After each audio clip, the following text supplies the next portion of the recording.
So let's move on to another record that I think in many ways, I'm sorry to start off with in such a negative, I wasn't completely negative about the Waters album, and I do like that, but this is an album I want to talk about now that I don't have much to say about positive, really. It's an artist I'm a massive fan of, and so in a sense it is symptomatic of 1992.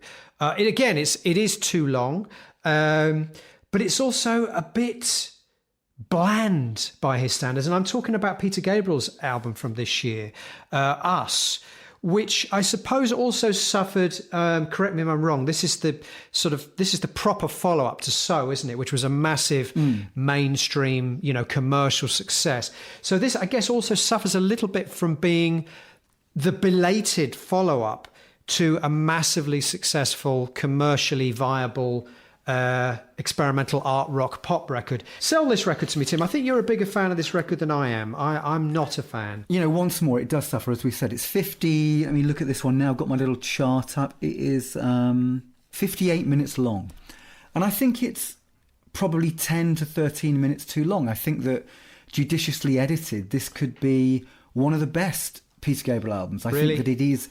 I think it's quite a strong follow-up to So. I just don't think it's quite as disciplined. As I say, I probably haven't listened to it as much as you over the years, but nothing has stuck in my mind at all from this record.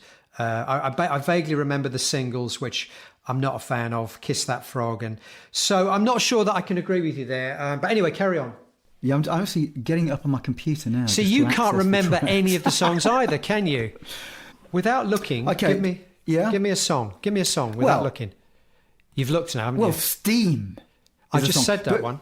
Yeah, Steam is interesting because Steam, actually, there was a better version of it. He did two versions. Yeah, it's called Sledgehammer. One was B-side, Quiet Steam. You've probably not heard this. I haven't. It's one of the B-sides from this period, which is a fantastic piece of work. And it's far closer to an updated Gabriel 3 or Gabriel 4. So he did two versions. Love to Be Loved is great. Washing of the Waters, one of his best gospel ballads. Is it?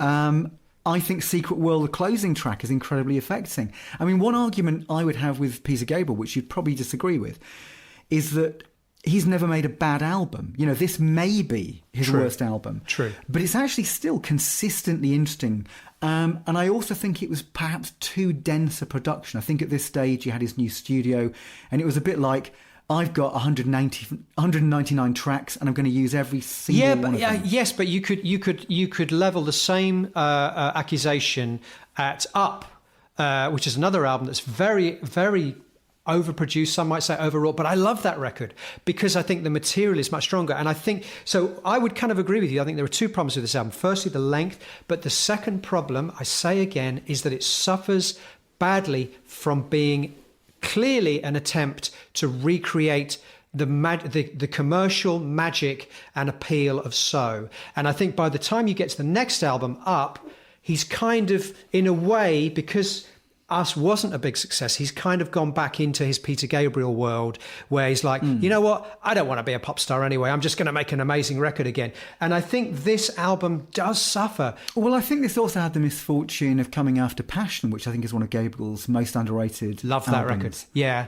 love it. Yeah. Very inventive production, and I think it suggested for people like us that he was going to pursue that direction with more of a vocal orientation. So there was a slight disappointment, but I still feel it's a heartfelt album lyrically. There are some wonderful vocal performances, as always, interesting guests. Yes, and I think, I am playing devil's advocate here, and the big caveat here for me is, of course, I'm a massive Gabriel fan, so it's all relative.